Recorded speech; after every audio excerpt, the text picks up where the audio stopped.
श्री स्वामी समर्थ। देवशयनी एकादशी हा दिवस भगवान विष्णू क्षीरसागरात योगनिद्रेमध्ये प्रवेश करण्याचा दिवस। या क्षणापासून पुढील 4 महिन्यांसाठी विश्वाची जबाबदारी ही इतर देवतांवर सोपवण्यात येते। हा पवित्र दिवस चातुर्मासाची सुरुवात देखील दर्शवतो।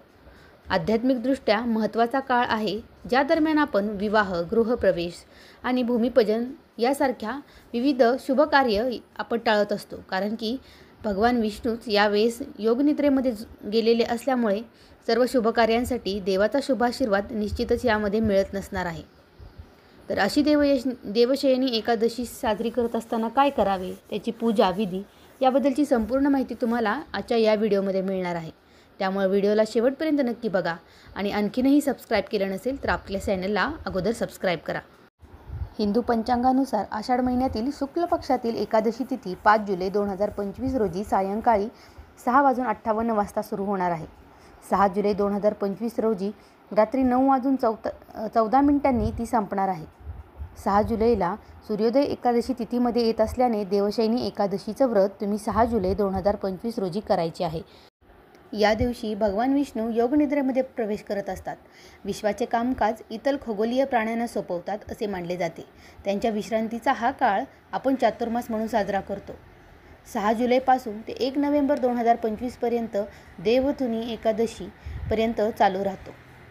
चातुर्मास हा तपश्चर्या, उपवास, ध्यान आणि आत्मसंयम करण्याचा काळ मानला जातो। या काळामध्ये विलासिता, उत्सव आणि भोगांपासून दूर राहण्याचा सल्ला दिला जातो, कारण या काळामध्ये लक्ष आंतरिक चिंतन आणि आध्यात्मिक विकासाकडे वळलेले असते।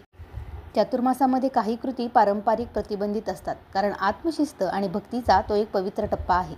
त्यामुळे या काळामध्ये तुम्हाला विवाह शुभ मानले जात नाहीत। त्याचप्रमाणे तुमचे नवीन घरामध्ये प्रवेश करणे यावेळी पुढे ढकललेले असते।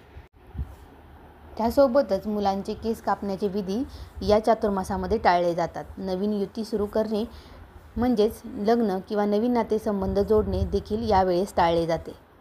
आणखी महत्त्वाची गोष्ट म्हणजे या चातुर्मासामध्ये तुम्हाला काय करायला हवे। चातुर्मासामध्ये तुम्ही सर्वात अगोदर भगवान विष्णूची भक्तिभावाने पूजा करा आणि एकादशीचं व्रत हे पूर्ण नियमांनी पालन करा। या काळामध्ये तुम्हाला सात्विक अन्न खायचे आहे। मांसाहारी पदार्थ, कांदा आणि लसूण यांचा वापर शक्यतो टाळायचा आहे। ध्यान, प्रार्थना आणि आध्यात्मिक वाचनामध्ये तुम्हाला व्यस्त राहायचे आहे। आणखी सर्वात महत्त्वाची गोष्ट म्हणजे खोटेपणा, क्रोध आणि आळस यापासून तुम्हाला दूर राहायचे आहे। देवशयनी एकादशी ही केवळ भगवान विष्णूंच्या विश्रांतीचं प्रतीक नाही, तर वैयक्तिक विराम, आत्मशिस्त आणि आत्मनिरीक्षण आणि आध्यात्मिक उन्नतीची तुम्हाला दिलेली एक संधी आहे। त्यामुळे चातुर्मासाच्या तत्त्वांचे पालन करून जीवनामध्ये शांती, शिस्त आणि दैवी कृपा आणण्याचा तुम्ही निश्चितच प्रयत्न करायला हवा। त्यामुळे जर तुम्हाला तुमच्या प्रयत्नांमध्ये यश आणि शाश्वत सुसंवाद हवा असेल, तर या पवित्र 4 महिन्यांच्या कालावधीमध्ये तुम्ही आध्यात्मिक मार्गदर्शक तत्त्वांचे पालन करणं गरजेचं आहे।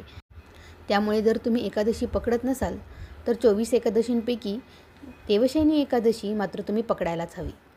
व्हिडिओ आवडला असेल तर आपल्या चॅनलला लाईक, सबस्क्राईब आणि शेअर करायला मात्र विसरू नका। श्री स्वामी समर्थ।